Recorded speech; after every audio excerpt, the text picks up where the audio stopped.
Ketika saya tanya, ini dari mana? Ini ada di dalam Al-Quran semuanya ya. Banyak orang yang mengatakan, kenapa Islam posisinya seperti itu? Ya, because Al-Quran said so. Karena Al-Quran mengatakan seperti itu. Tetapi saya sebagai scholar, sebagai orang Islam resah. Iki jane kena opo sih? Kok Al-Quran punya sikap yang sangat anti terhadap Trinitarian? Ini yang nggak pernah diajarkan ke kami, Pak.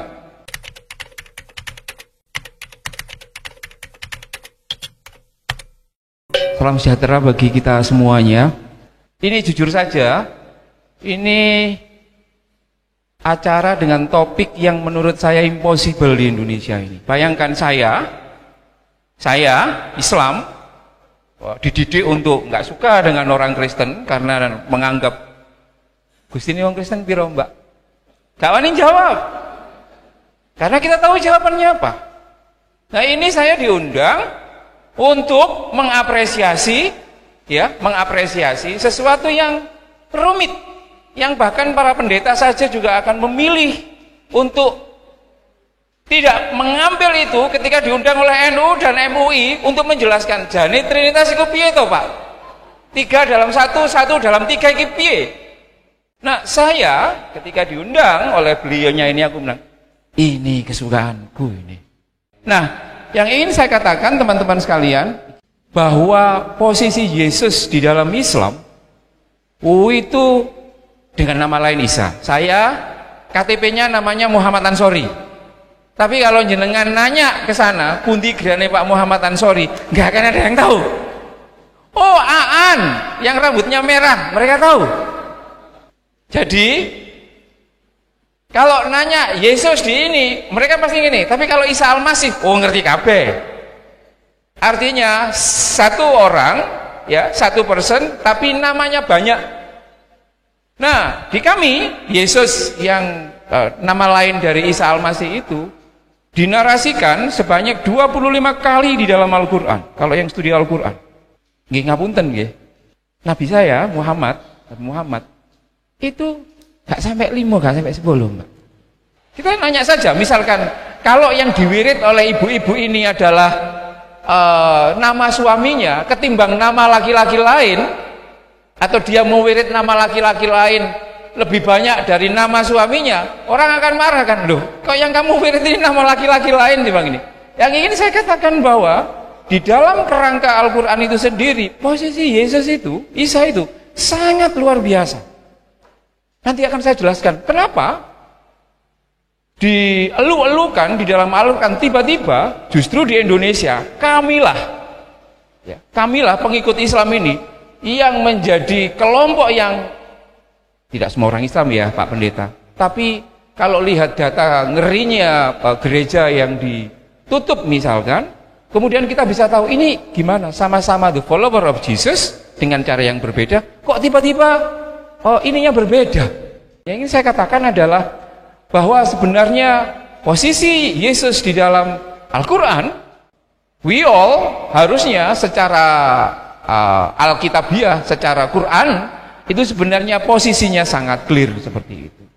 Nah, sebelum saya akan ngomong kenapa kok kami menjadi sangat tidak suka dengan jenengan semuanya, saya ingin mengapresiasi betapa saya itu sangat berterima kasih kepada teman-teman gereja karena sudah mampu mendidik jemaat-jemaatnya itu dengan sayang sangat baik, sehingga mereka menurut survei ini survei mahasiswa-mahasiswi seluruh Indonesia mengenai tingkat toleransi. Jadi mahasiswa-mahasiswi selain Islam itu tingkat ketika disurvei itu tingkat toleransinya paling tinggi.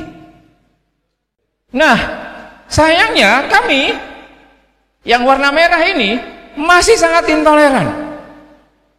Kayak gitu. Artinya apa? Artinya bahwa pendidikan agama Kristen dengan perspektif Trinitarian itu ternyata mampu untuk mendorong warga jemaat ini untuk bisa berkontribusi secara konkret menyangkut soal toleransi.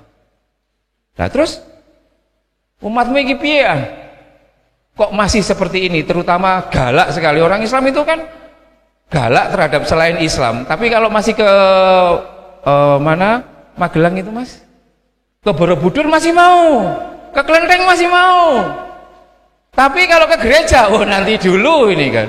Nanti bisa ditanyakan kepada mbak-mbak ini bagaimana perasaan pertama kali masuk di gereja. Yang ingin saya katakan bahwa gereja mendapat special attention terkait dengan dari pandangan Islam itu sendiri. Karena apa? Karena ada beberapa faktor itu sendiri. Next Mas, saya akan terus menyatakan kenapa sih kemudian angkanya tinggi sekali persekusi. Nanti masuk ke Trinitarian. Saya ingin seperti ini Bu Bapak. Tidak mungkin kita bisa menolong orang yang sedang sakit kalau kita tidak memahami sakitnya, kita tidak memahami psikologi orangnya. Nah, kalau Ibu Bapak ngomong, kenapa kok tetanggaku yang awalnya itu toleran menjadi tidak toleran? Itu kenapa dan lain sebagainya. Nanti ini akan menjadi bekal. Jadi menurut saya itu salah satu kuncinya itu adalah ada beberapa faktor. Next Mas. Nanti salah satunya adalah faktor dari Trinitas itu sendiri. Yang pertama, orang itu bisa radikal dan toleran. Ini soal ketimpangan. Kalau kita kayanya terlaluan, ya keterlaluan, misalkan yang kemarin ya, yang Dirjen Pajak dan lain sebagainya, keterlaluan, itu kita marah. Biasanya ketimpangan sosial itu, yang marah itu kan yang menjadi korban, gitu kan Mas? Tapi dalam konteks ini, konteks soal identitas agama ini, justru yang marah itu justru orang yang sudah melimpah. Orang Islam itu kan menguasai seluruh jagat politik loh. Nggak mungkin, belum mungkin ada presiden yang di luar Islam, itu belum mungkin. Artinya apa? Kami ini sebenarnya tidak tertindas. Tapi kenapa ada orang yang tidak tertindas, tapi kemudian malah berposisi sebagai orang yang selalu tertindas, ngamuk. Saya nggak tahu di Sragen ini. Sragen mungkin suatu saat bisa dicek. Ya, nanti kalau ada warga yang agak bagus ilmu politiknya Mas, coba running menjadi calon bupati Sragen. Nanti kena isu SARA atau tidak kayak Ahok. Kalau nggak kena isu SARA, itu berarti kedewasaan teman-teman Sragen kuat. Meskipun nggak jadi bupati. NU nanti akan ngomong, ya apik gereja ya gereja, tapi ya tetap ya milih tetap sing podo-podo. Podo-podo kayak gitu. Jadi yang ingin saya katakan adalah bahwa kalau dulu ada teori bahwa yang tertindas itu yang melawan, dalam konteks ini berbeda. Yang berkelimpahan itu justru merasa dirinya terancam. Jadi ini apa? Dicek ternyata semuanya normal, tapi kok jek loro. Nah yang kedua, menurut saya orang itu bisa radikal, bisa intoleran, itu kalau dia memiliki kadar angan-angan yang melebihi ambang batas. Kadar angan-angan terkait yang paling suci, yang paling murni, yang paling asli, yang paling benar. Itu kalau kadarnya keterlaluan, ia akan menyakiti orang lain. Merasa dirinya cantik, itu oke. Tapi merasa dirinya paling cantik, itu bermasalah bagi warga jemaat. Kalau misalkan pendeta Wawan mengatakan, istriku cantik, semua oke. Tapi nek istriku paling cantik seluruh GKJ, wah ini ibu-ibu majelis akan bermasalah. Pak ya jangan gitulah. Karena kata paling itu selalu meminta tumbal orang ada di bawahnya. Nah yang ketiga menurut saya menjadi penting adalah kenapa banyak orang Islam yang masih tidak bisa menerima kekristenan dan menganggap kekristenan itu sebagai musuh, meskipun sama-sama mencintai dan mengimani Yesus. Ya, di kami itu ibu bapak sekalian masih ingat rukun iman kita tuh? Di rukun iman kami, kalau di ibu bapak itu syahadat 12 lah. Kami ini tidak dianggap sebagai orang Islam Sunni sejati kalau kami tidak mempercayai Nabi dan para Rasul sebelum Nabi Muhammad. Yang termasuk kami imani juga, itu adalah Isa, Yesus, Musa, Ibrahim dan lain sebagainya. Itu masuk menjadi kepercayaan kami. Nah kenapa kemudian kami yang jelas-jelas secara teologi itu meyakini Yesus itu sebagai bagian penting dari kredo faith kami, ternyata kok sangat nggak suka dengan ini? Ada faktornya. Pertama adalah soal pewarisan memori ingatan terkait kesesatan kristologi dan ketakutan historik Indonesia. Jadi begini Ibu Bapak, dulu sebelum kita merdeka, itu orang Islam itu menganggap bahwa negara Islam, negara Indonesia itu miliknya orang Islam. Lalu Belanda datang, nyebarin orang Kristen, orang Islam kemudian menjadi gini, wah kok makin lama kok makin seperti ini. Wargane GKJ Taman Asri kok semakin lama semakin susut dan pindah ke GKJ sebelah. Ada perasaan terancam. Nah pada waktu itu Belanda itu juga memberikan perlakuan yang sangat berbeda kepada pemeluk agama Islam dan pemeluk agama Kristen. Jadi orang Kristen yang cuma 5% itu mendapat limpahan dana 1 juta gulden tiap tahun dari Belanda. Orang Islam yang jumlahnya jutaan cuma dapat 5.000 gulden. Jadi orang Islam ini seperti didu. Oh gini ya jadi orang Islam, dikuyo-kuyo begini. Nah memori itu kemudian terus dilembagakan.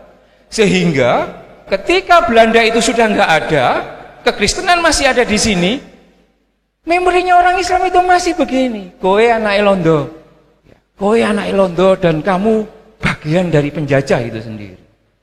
Yang kedua, orang Islam menjadi sangat marah ketika banyak orang Kristen tidak sepakat piagam Jakarta, Mas. Orang Islam, loh, jari ini dulur. Iki sing menang pertandingan kan aku. Pada waktu 45 itu yang paling banyak pendukungnya itu kan kelompok Islamis. Karena aku pendukung yang paling banyak, ya berarti aku yang boleh ngatur negara ini, tak atur sesuai agama Islam dengan piagam Jakarta. Konco-konco nasionalis dan konco-konco Kristen mengatakan, ojo ngono rek. Loh, jarine aku sing pemenang. Harusnya ya aku ikut. Aku mengatur soal itu. Sampai sekarang piagam Jakarta tidak terimplementasikan. Lukanya orang Islam mengatakan, anjay ini Kristen dibalik dalang semua itu. Jenenge wong ndak seneng, Mas. Mbak. Yang kedua yang ini membuat ini mungkin nggak akan pernah disampaikan ya. Di sini ada yang baptis tahun 67, antara 67 sampai 69. Jenengan pasti kalau belajar sejarah. Nanti coba dibuka baptisan buku baptis 67 sampai 69. Itu periode menggembirakan dan periode paling gelap. Menggembirakan bagi teman-teman Kristen, dianggap paling gelap di dalam narasi politik Islam. Yang tahu sejarah, pada waktu itu GKJ mendapat limpahan sangat banyak pada waktu itu. Ada sekitar 1 juta orang itu minta dibaptis selama 2 tahun itu. Salah satunya karena gara-gara peristiwa 65. Bayangkan Ibu Bapak, orang Islam itu kan paling gopoh kalau ada orang yang awalnya dianggap Islam terus kemudian live di TikTok dibaptis secara live, itu kan pasti akan dilaporkan polisi itu. 1-2 orang. Ini hampir 1 juta orang itu minta dibaptis. Kiai-kiai pada waktu itu ndelok itu karo ngersolo Ibu Bapak. Ya Allah. Ini bayangkan tiba-tiba separuh dari jemaat GKJ Taman Asri bedol desa nang Taman Murni. Oh, ele-elean loh, iki ini. Loh, ya kan? Perasaan majelis gimana? Ya, perasaan. Iki mau separuh, Mak. Ini 1 juta. Jadi pada waktu itu seluruh politisi Islam merasa dirinya terluka. Ancen bener sing diomongno Al-Qur'an bahwa orang-orang Yahudi akhirnya dia mencari justifikasi. Benar kata di Al-Qur'an bahwa tidak akan rela wahai Muhammad, cari pembenaran. Tidak akan rela orang walantar tu angkal Yahudi wala Nasoro hatta tatabiya millatahum. Orang itu kalau marah, kalau yang marah itu pendeta, dia mesti akan cari justifikasinya di Alkitab, Bu, untuk mengatakan bahwa itu adalah benar secara biblikal. Sama dengan itu. Tuh, benar kan yang dikatakan di Al-Baqarah 225 itu? Tidak akan pernah rela wahai Muhammad sampai orang Kristen dan Yahudi itu melihat kamu dan umatmu masuk ke agama mereka. Benar itu. Jadi memang orang-orang Kristen yang ada di Indonesia itu musuh dalam selimut. Itu sebabnya orang Kristen, orang Islam sangat takut dengan kristenisasi. Ya toh Mbak? Oh, jadi ada gereja loh ya. Ini nanti kalau difoto, viral ini nanti. Dimarahi sama ketua PCNU. Tapi ini oke. Okay. Ini oke. Okay.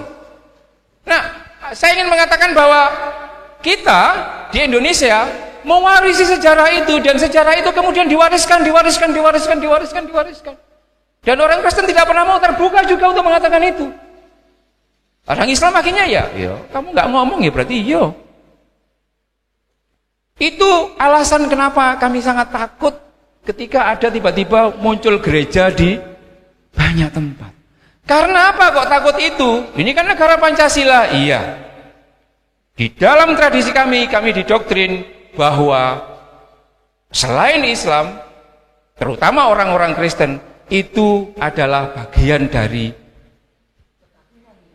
Karena apa? Karena menurut doktrin yang ada di kami, Gustine sampean semuanya itu tidak esa, tapi 3. Kami tidak pernah diajar soal Trinitarian.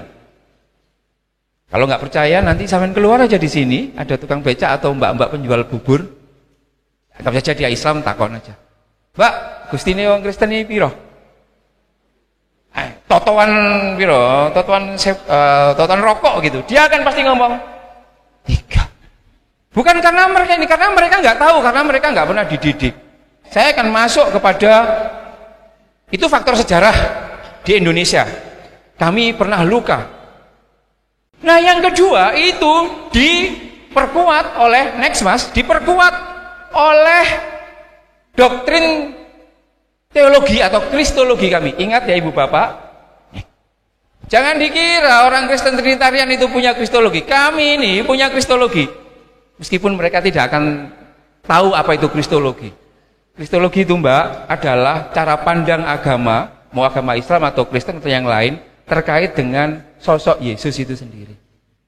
180 derajat berbeda kristologi kami. Jenengan mengakui Gusti Yesus itu Gusti. Kami tidak. Jenengan meyakini bahwa Yesus disalib. Kami tidak. Jenengan mengakui dosa asal, dosa waris. Masih ya? Kami tidak. Jenengan meyakini bahwa Gusti Yesus itu adalah the Son of God. Kami, Jesus is the Son of Mary. Pokoknya kelompok Trinitarian ngomong A, aku kudu ngomong B. Pokoknya dibantah terus. Ketika saya tanya, ini dari mana? Ini ada di dalam Al-Quran semuanya ya. Banyak orang yang mengatakan, kenapa Islam posisinya seperti itu? Ya, because Al-Quran said so.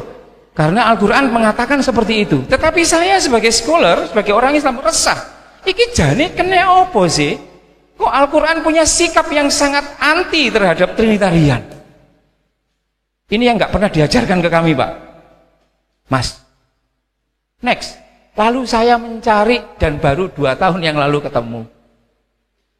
Jadi dulu sebelum 2 tahun yang lalu, saya ini masih menganggap bahwa ya sing di dalam Al-Quran ya itu benar, dan masih menganggap bahwa Tuhan kalian itu 3 dan lain sebagainya. Meskipun bisa baik-baik saja. Begini Ibu Bapak, ini cerita saja sebelum Islam datang, cepat. Dulu itu ada puluhan cara untuk sebelum Islam datang, sekitar 300-an tahun 2000-an, 300 tahun 200-an, itu kekristenan awal banyak cara untuk mengagungkan Gusti Yesus. Banyak cara. Lalu kemudian apa? Dipilihlah salah satu cara sebagai pemenang, yakni kelompok Trinitarian. Nah, konsekuensinya selain kelompok Trinitarian, itu akhirnya disesatin semuanya, Pak. Islam belum datang, disesatin semuanya. Lah, yang disesat-sesatkan ini kemudian hatinya sakit dan menyingkir ke semenanjung Arabia. Nanti di googling ya, Arabia Heresium Verak. Dulu ketika ada kelompok-kelompok bidat dan lain sebagainya mungkin dalam doktrin kekristenan, Itu yang tidak sepakat dengan Trinitarian. Ini the follower of Jesus ya. Itu menyingkir semuanya ke semenanjung Arabia, termasuk di wilayah Mekah dan termasuk di wilayah Madinah. Menyingkir di situ, lalu kemudian bayi kecil yang mungil yang bernama Islam itu tumbuh di Mekah dan Madinah. Bayangkan dikelilingi oleh para pengikut Yesus yang disingkirkan karena tidak sesuai dengan garis resmi bagaimana cara ngabekti nang Gusti Yesus. Bayangkan kalau saya dididik, ya, ayah saya katakanlah ya, anggap saja, ayah saya itu Jokower sejati. Lalu saya dipek oleh orang yang anti Jokowi. Kira-kira saya nanti outputnya kayak apa, Mas? Anti Jokowi. Islam itu selama puluhan tahun dirawat oleh kelompok-kelompok yang dulu bapak-bapak gereja kalian menyesatkan, itu dirawat. Saya kasih tahu, ketika Islam tidak mengakui Gusti Yesus itu sebagai Tuhan, tapi mengakui sebagai manusia yang sangat luhur, itu tidak genuine Islam, Ibu Bapak. Dulu ada orang namanya Santa Athanasius, orang terdiknya itu. Dia meyakini bahwa Gusti Yesus itu dia manusia pilihan, tapi derajatnya itu di bawah Gusti Yesus. Kami mengambil dari Arian. Lalu kami tidak percaya Gusti Yesus itu disalib. Itu sebenarnya enggak genuine Islam. Karena ada sekte yang disesatkan pada waktu itu, kemudian punya cara pandang seperti itu. Yang ingin saya katakan begini, Ibu Bapak sekalian, bahwa kita ini seperti apa ya? Orang Islam itu mungkin seperti Ismail di dalam Alkitab. Selama Abraham itu hanya mau mengakui Ishak sebagai anaknya saja, tapi mengabaikan Ismail tidak sebagai anaknya, sampai kapanpun Ismail akan terus menyatakan, Pak, aku iki yo jladrenmu. Meskipun aku tumbuh dan lahir dari budak. Jadi yang ingin saya katakan adalah, yang sekarang melakukan persekusi dan lain sebagainya dalam wajah dan casing Islam itu sebenarnya adalah representasi dari dulu yang oleh Bapak Ibu, Bapak gereja, Ibu Bapak awal gereja itu sesatkan, sekarang menubuh dan mendaging di dalam Islam itu sendiri. Sehingga implikasinya adalah semakin kemudian komunikasi ini tidak terselesaikan, ini semakin hari akan semakin rumit. Ini ngomong soal apa namanya, berelasi itu sendiri. Ini beberapa, kalau mau baca ya, dianggap saya nanti hoax dan lain sebagainya. Ini silahkan, kalau mau PDF-nya tak kasih nanti. Next, Mas. Nah, cara saya menemukan Trinitarian, bahwa Trinitarian itu tidak salah. Ibu Bapak, ini KTP-nya Mbak Ita. Pertanyaannya, KTP ini Mbak Ita bukan? Ibu Bapak, KTP ini, ya, ini kan saya ambil dari Mbak Ita. KTP ini Mbak Ita bukan? Dia punya perasaan, KTP tidak punya? KTP ini Mbak Ita bukan? Bukan, Mbak. Bukan. Bukan. Terkait pertanyaan apakah KTP ini Ita atau bukan, ada 3 jawaban. Jawaban terbanyak adalah jawaban jenengan. KTP ini bukan Ita. KTP ini 100% kertas, 0% Ita. Betul. Lalu ada pendapat yang kedua. Pendapat yang sangat berlawanan. KTP ini adalah 100% Ita. Yang kau lihat sebagai kertas itu halusinasimu aja. Jadi ada orang yang berpandangan bahwa pandangan kedua mengatakan KTP ini itu 100% Ita. Yang kamu lihat ini kertas, itu cuma kamu sedang berhalusinasi saja. Dua kelompok ini nggak ketemu.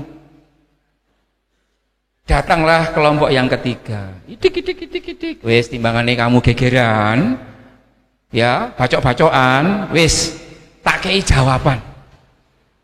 KTP ini 100% kertas, 100% ita. Jokowi itu, Pak Luhut itu, Jokowi bukan? Oh bukan.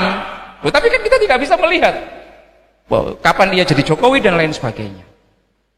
Soal KTP, Yesus itu Allah bukan? KTP itu kita bukan? Jawabannya juga ada 3. Mengacu dengan jawaban kolom KTP loh ya. Enggak mas, Gusti Yesus itu punya darah, punya rasa sakit dan lain sebagainya. Allah tidak. Persis jawaban jenengan ketika kolom KTP itu ita atau bukan. Itu satu jawaban. Jawaban yang kedua, ini yang sangat pro Gusti Allah mengatakan, Gusti Yesus itu 100% Gusti Allah, 0% Yesus. Yang kamu lihat itu darah dan dagingnya ganteng, itu cuman halusinasimu aja. Lalu karena ini nggak ketemu, datanglah Santo Athanasius. Pasti tahu. Dia datang, wes gini saja, ketimbang kalian gegeran, ya, Gusti Yesus itu 100% manusia, 100% Gusti. KTP ini 100% kertas, 100% ita. Trinitarian itu ada di kelompok. Mana yang benar? Bagi saya ini cuma sekedar cara saja.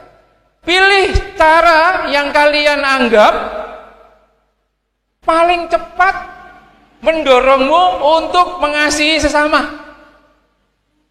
Mau pakai cara yang KTP ini bukan ita, boleh, sepanjang kamu itu bisa membuatmu menjadi manusia yang lebih oke. Mau menggunakan cara yang kedua juga boleh. Mau menggunakan cara yang ketiga juga tidak masalah.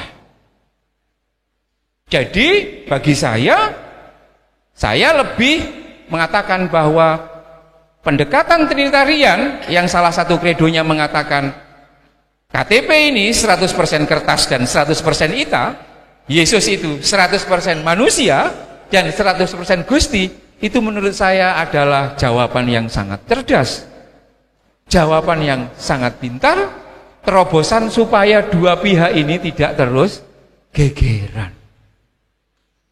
Di situ Mbak, saya mulai nyekel atau memegang bahwa sebenarnya Trinitarian itu bukan menganggap Gusti itu 3. Lalu Roh Kudusnya di mana? Roh Kudus itu adalah alasan baik kenapa KTP itu diciptakan, itu Roh Kudusnya. Ya, Allah, ita, KTP, dan alasan kenapa kok ada KTP. Itu kan ada undang-undangnya. Alasan KTP adalah untuk sebagai pengenalan dan lain sebagainya. Jadi bagi saya itu adalah satu hal dengan cara yang berbeda. Ini yang ingin saya katakan terutama kepada teman-teman Kristen. Next mas, next. Sing percaya KTP kertas ora apa-apa. Sing penting tidak memboikot kelompok yang menganggap ini 100% kertas, 100% ita. Tidak apa-apa, tidak masalah. Yang nggak boleh itu adalah itu tadi merepresi orang yang tidak sependapat dan tidak satu haluan. Kalau jenengan mau pilih apa mas? Panther. Tidak apa-apa dia panther, tapi kalau dia mengatakan semua harus pakai panther, yang pakai Grand Livina dan lain sebagainya, yang pakai HRV kan ya susah nanti. Jadi tidak masalah. Yang ingin saya katakan bahwa mencintai Gusti Yesus itu bisa dengan banyak cara. Nah teman-teman sekalian, di akhir kemudian saya ingin next mas, ini bisa ditonton. Ini saya terbantu oleh Profesor Yoas. Beliau ahli Trinitarian. Sebelum saya menemukan cara KTP itu, saya bingung Mas dengan penjelasannya beliau. Tapi setelah saya menemukan KTP, pendekatan KTP itu, dengarkan penjelasannya Profesor Yowas, saya mendapatkan banyak pencerahan. Oh bener nih. Saya mendapatkan banyak pencerahan. Next, menurut saya, nah bagi saya ini catatan penting ya, Ibu Bapak sekalian, kelompok Trinitarian itu pernah terlalu fanatik dengan identitasnya sehingga menyebabkan non-Trinitarian itu terpinggirkan. Ini kemudian membawa luka bagi yang terpinggirkan. Luka itu harus disembuhkan. Kalau Ibu Bapak terus juga merasa terluka kepada kelompok sebelah, dan lalu kemana-mana kampanye kelompok sebelah ini dan lain sebagainya, maka Ibu Bapak itu mewariskan memori yang jahat. Kalau saya, luka cukup di aku. Ya, kayak gitu. Termasuk luka secara teologis itu sendiri. Jadi saya ingin kemudian Yesus Isa ini menjadi menjadi sosok, ya, menjadi sosok pemersatu menurut saya antara Islam dan Kristen. Dengan cara apa? Dengan cara jangan terlalu didominasi dan kemudian saling mengapresiasi. Kayak gitu. Sebab engko nek pendominasi, Ishak ngomong akulah pewarisah dari Abraham, sakno Ismail. Kayak gitu. Ini menurutku menjadi hal yang sangat penting. Dan yang terakhir untuk menutup ini, saya ingin HP-ku nang ndi Mas? Ya. Saya ingin membacakan, menutup ini, saya ingin membacakan apa yang pernah disampaikan oleh Presiden Abdurrahman Wahid, Gus Dur, pada tanggal 27 Desember 1999.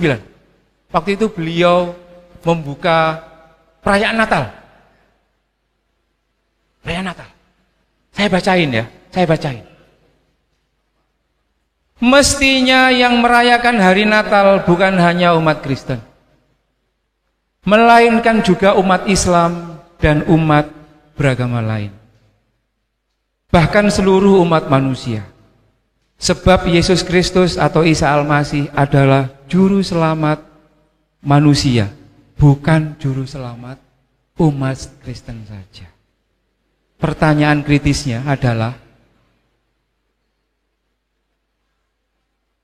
bisakah Gusti Yesus itu dicintai dengan cara menggunakan cara yang non-Trinitarian? Kalau saya cinta Gusti Yesus tapi tidak menggunakan cara Trinitas, kira-kira Gusti Yesus iki gelem nrimo aku utawa ora?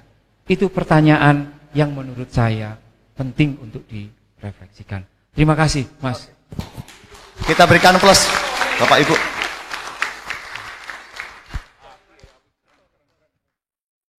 Demikianlah video ini, semoga bermanfaat. Nantikan video kami selanjutnya. Sampai jumpa dan shalom untuk kita semua.